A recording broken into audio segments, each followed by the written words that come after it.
Welcome to the show. I'm Mel Robbins. I'm so excited for today's show because today we continue our ongoing investigation into digital predators with a warning about the #1 way adult women are being scammed online in this country. It's called catfishing.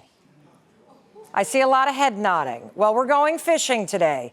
You're going to learn about the whole scam, from how catfishers lure you in and hook you, to the bait they use, and the #1 thing they crave, money. You'll also meet women who have been catfished and hear the devastating toll it takes on its victims.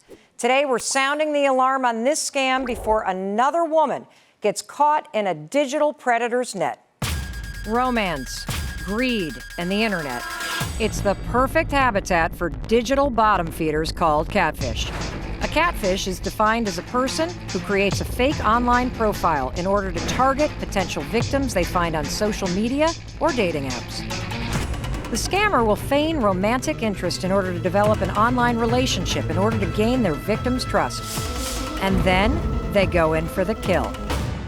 Many scammers operate overseas from their phones in Nigeria or other African nations, working several victims at the same time, breaking their hearts and their bank accounts. And the catfish numbers are growing. The Better Business Bureau reports that as many as 1 in 7 online dating profiles are fake. And according to the FBI's Internet and Complaint Center, it's reported that romance fraud was among the top 3 costly losses for consumers, and the majority of its victims, vulnerable women over the age of 50. And while catfishing may violate terms of service for many apps and sites, it is not illegal. It only becomes a fraud when a catfish uses a fake persona to solicit money, humiliate, or defame another person. Like Debbie, who unknowingly was catfished for 2 years after she became a widow. My husband Lou died, and after 26 years, I became an overnight widow. I was sad and lonely, and at 52, I had to start over, and I was struggling. My friends pushed me into getting out and getting into online dating. So I went on a faith-based dating site and created a profile. It turned out to be the biggest mistake of my life. I fell head over heels in love with a man who wasn't who he said he was. I was catfished, scammed. I was emotionally and financially devastated. I gave this man who I believed was in love with me 2 years of my life and more money than I care to admit, but it was all a lie. So you met this scammer named Eric online.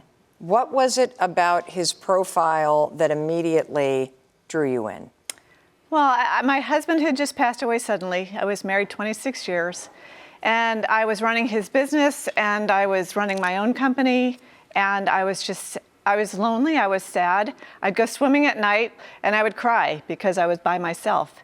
And my girlfriend said, "You need a life. You have to get online." And that's what I did. I went up and I put the most perfect profile up that I could. And I was looking for love from a distance. And what did he say to you to lure you in? We talked about family. I'm a big family person, and we talked about our children. We talked about my husband dying. We talked about his wife dying.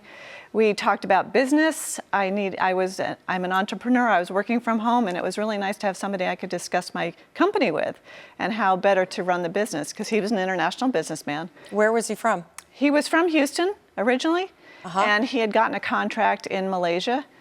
He was a contractor for hardwood trees, and I happened to have investments in trees, which he didn't know about. And so he was working overseas. Gotcha. And we have a picture. What was the name that he gave you? His name, as he said, call me Eric Cole. He was a widower, had a 10-year-old son named Kenny and a widowed sister named Mary. He was traveling around the world, and he was this handsome Brit, and I was intrigued by an international businessman. And what did you two talk about?